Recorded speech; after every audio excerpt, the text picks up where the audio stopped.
Welcome to another episode where we review peptides and your endocrine health.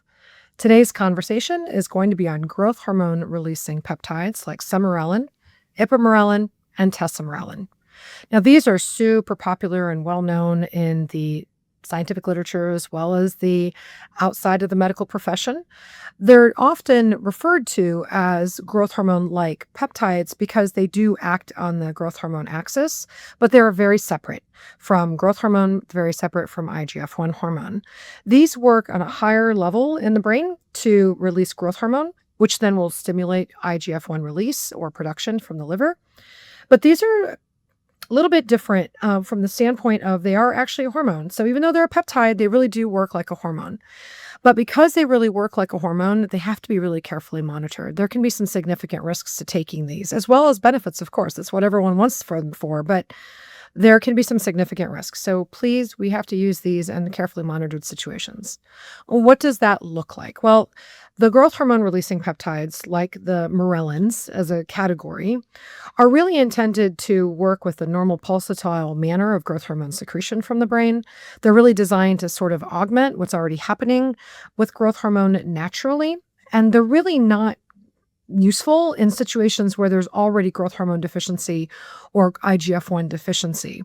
So they do raise growth hormone levels and they do raise IGF-1 levels. And so as a result, they do have to be monitored, but they work even in patients or persons with normal growth hormone release and IGF-1.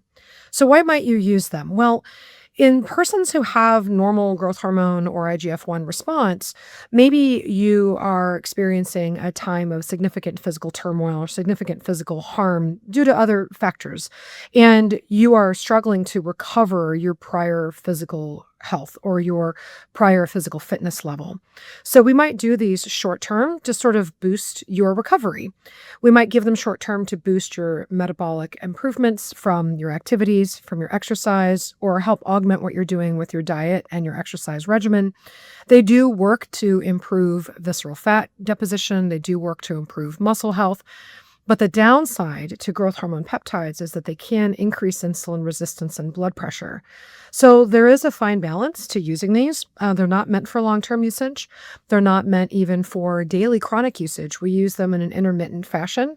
And we do need to monitor growth hormone, blood pressure, blood sugar while using these therapies in order to make sure that we're not getting the negative consequences of too much or too frequent or too consistent dosing. So they're really much more meant for intermittent usage.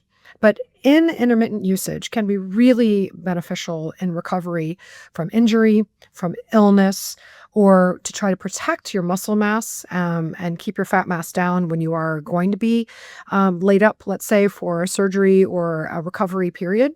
So these are really effective peptide hormones when used the right way, but I do recommend that we monitor them if you want to use these supplements or try to access them in a way that's a little bit more safe and monitored for your long-term goals.